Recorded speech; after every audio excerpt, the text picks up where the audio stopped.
pense que M. le Président de la Commission des lois se doit déjà d'exercer ce droit, mon cher ami. Vous devez exiger du gouvernement, pour le nom et le compte de l'Assemblée nationale, qu'on mette à votre disposition le décret signé du président Macky Sall et contresigné du Premier ministre Amadou Ba, qui, jusqu'à l'heure où nous parlons, est encore le Premier ministre du Sénégal. Et je pense que sur cette base, nous pourrons avancer avec les débats. Parce que, mon cher collègue,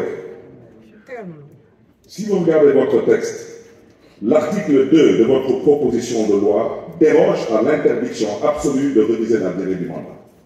Maintenant, comment l'Assemblée nationale va gérer la question de l'article 27 de la Constitution, qui dit clairement, que la durée du mandat du président de la République est de 5 ans.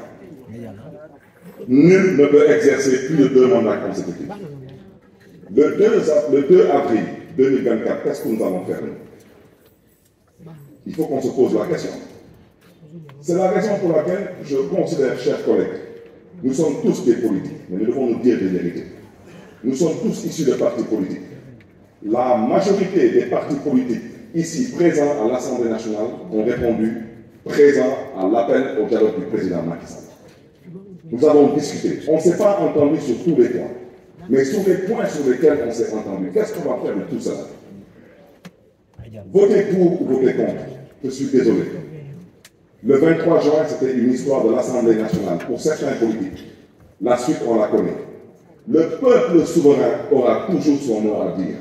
C'est la raison pour laquelle je souhaiterais d'abord, avant qu'on puisse avancer dans les débats, je souhaiterais interpeller directement M. le Président de la Commission des lois. Je vous prie respectueusement, au nom et pour le compte de l'Assemblée nationale, de demander au gouvernement de mettre à votre disposition déjà le décret signé de la main du président Macky Sall et contresigné du Premier ministre M. Amadou Ba. Parce que, chers collègues, c'est trop facile de se mettre ici à vouloir défendre des intérêts personnels, partisans et claniques.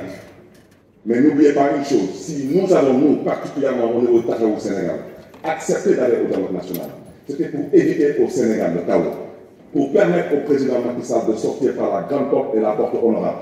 Mais je vais vous dire une chose, si on laisse la majorité mécanique jouer son rôle, que personne ne dise qu'il n'a pas été averti. Les populations ne l'accepteront pas. C'est ça la triste réalité. Nous devons faire preuve de tenue, de retenue et de sagesse. Et c'est la raison pour laquelle je terminerai mon propos en dénonçant l'hypocrisie de la CEDEAO, mais surtout la fumisterie de l'Union africaine. Parce que ce qui se passe aujourd'hui au Sénégal devrait être dénoncé. Le protocole de la CEDEAO est violé. Le protocole est très clair. Il dit que nul ne peut changer les règles du jeu 6 mois avant le jour du scrutin. Alors pourquoi le nudisme de la CEDEAO? Pourquoi le nudisme de l'Union africaine? Et pendant ce temps, on reproche à certains présidents africains, dont le président du Mali, du Niger, du Burkina, de se retirer de la CEDEAO. Donc je terminerai mon propos par lancer un appel à M. le Président Macky Sall. Je vous prie de bien vouloir faire preuve de tenue et de retenue. Le Sénégal en vaut la peine. Et vous méritez mieux que cela. Je vous remercie.